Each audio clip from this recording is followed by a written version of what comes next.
I remember the days I used to pray for success, but my lifestyle was built for failure. I wanted God to bless me, but I was blocking my own destiny because of sin and disobedience. I felt lost, disappointment, and always living in regret. I needed a wake-up call. I know many men today struggle with lust, laziness, and distractions. If you guys want to change your life, you need to hear this. These are the 8 reasons why you are still losing, and if you fix them, your whole life will shift. The first reason is you love pleasure more than purpose.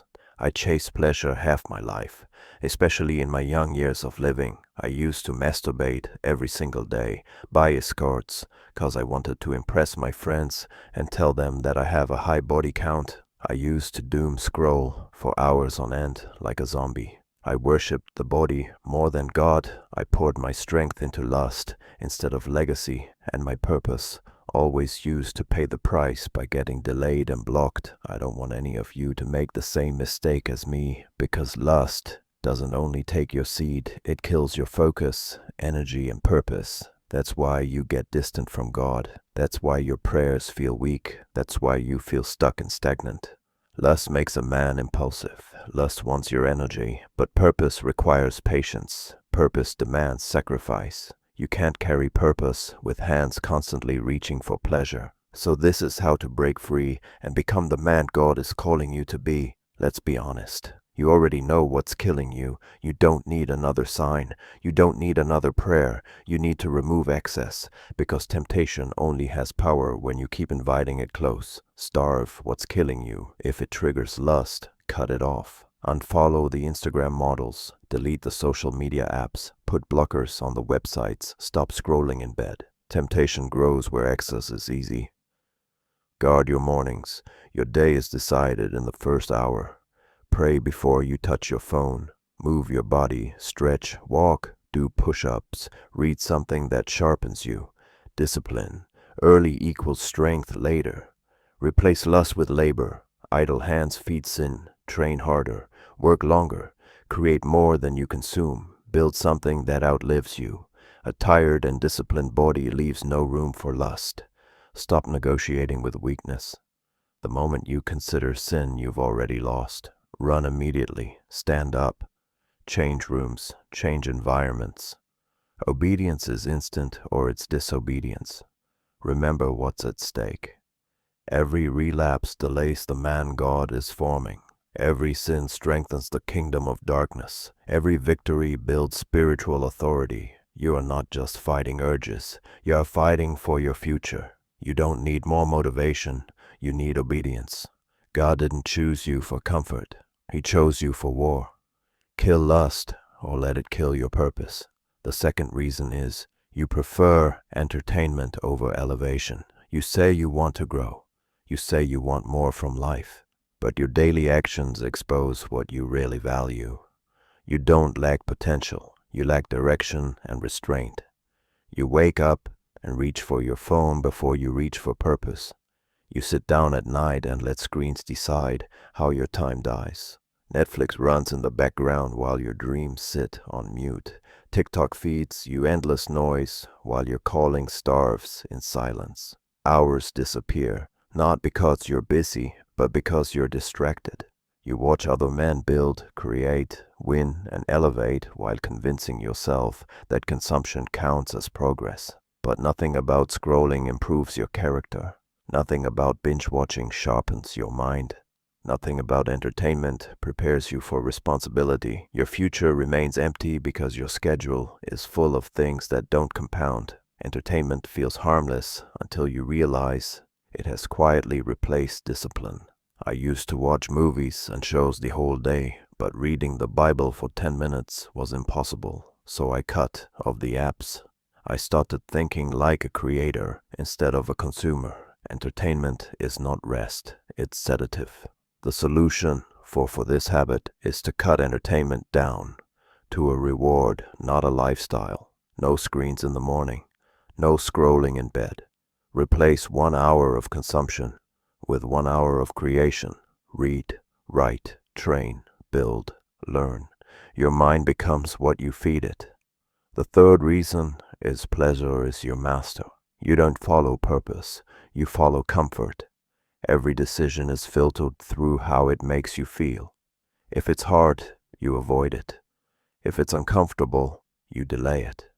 You want the feeling of progress without enduring the pain required to earn it. But discipline doesn't feel good. It feels right. Pleasure trains you to quit. Discipline trains you to endure.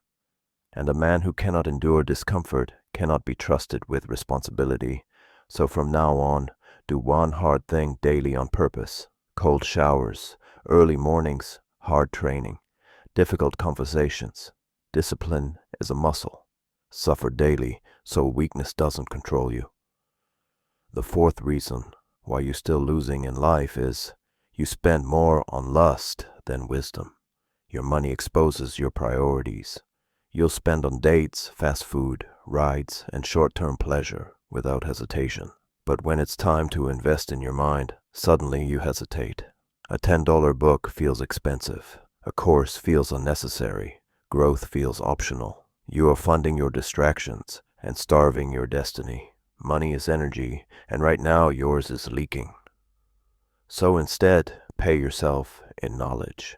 Every month, buy something that makes you sharper. Books, courses, tools. Track every expense. If it doesn't build your future, cut it.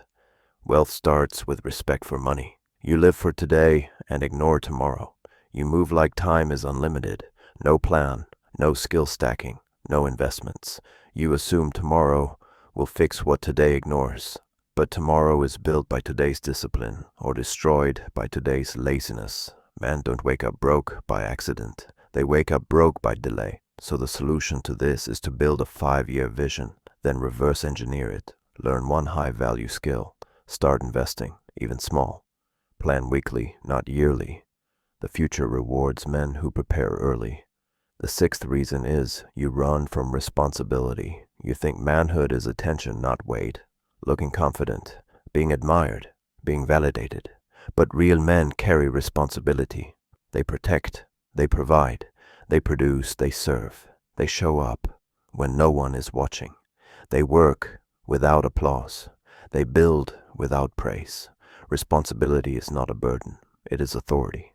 The only way to combat this is to stop waiting to feel ready. Take responsibility now. Handle your finances, control your body. Lead yourself before you lead others. Responsibility builds confidence, not the other way around. The seventh reason is you fear failure more than averageness. You don't actually fear failure. Failure is obvious. Failure is loud. Failure can be recovered from. What you fear is being exposed. You fear stepping forward and realizing you're not as prepared as you thought. You fear starting something and discovering there's no applause at the beginning. You fear effort that doesn't immediately reward you.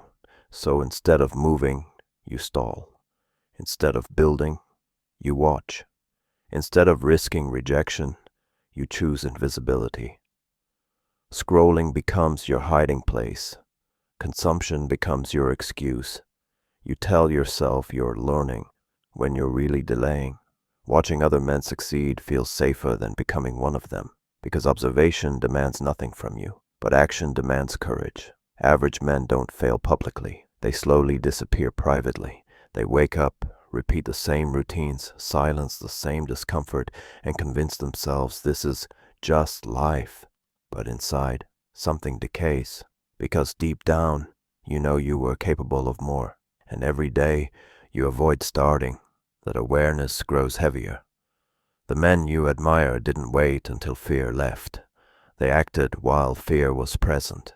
They spoke before they were polished. They started before they were confident. They failed, adjusted, and moved again. They built confidence by showing up, not by thinking about it. And that's where the shift happens. The moment you decide that your identity is no longer tied to winning or losing, but to showing up daily with discipline, fear begins to lose control. You stop waiting for permission. You stop waiting for certainty. You move because movement itself becomes obedience. One action today, one risk taken imperfectly, one step forward without guarantees. That's how average loses its grip. Not through motivation, but through momentum. The eighth and final reason is you have no financial education. You are informed about everything except the things shaping your future. You know trends, you know drama, you know what everyone else is doing with their lives, but you don't understand money.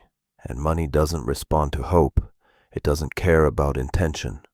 It follows structure, discipline, and awareness. When you don't understand money, it controls you. It decides where you work, how long you stay, what risks you're allowed to take.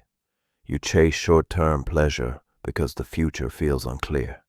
You spend impulsively because you've never learned how money compounds. You feel constant pressure because you don't track where your resources go. Stress becomes normal. Anxiety becomes background noise. Survival replaces strategy. But the moment you begin paying attention, everything shifts.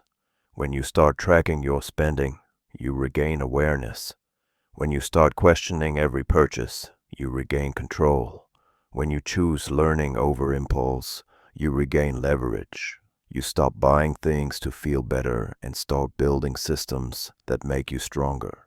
You learn the difference between working for money and making money work for you.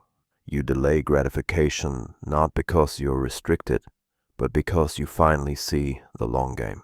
Slowly, options appear. Pressure lifts. Confidence grows, not from income, but from clarity. A man who understands money walks differently. He plans. He prepares. He doesn't panic when things get hard, because his life is no longer reactive, it's intentional. And that understanding doesn't arrive overnight. It's built daily, quietly, through study, restraint, and consistency. This isn't about motivation, it's about alignment. Nothing changes until your daily actions change, not later, now. Every disciplined decision strengthens you, every excuse weakens you. If you're ready to stop repeating the cycle, the 30-day discipline challenge is linked below. No hype, just structure. And if this message hit you where it needed to, like the video so it reaches the men who need to hear it. Subscribe if you're serious about discipline, purpose, and elevation.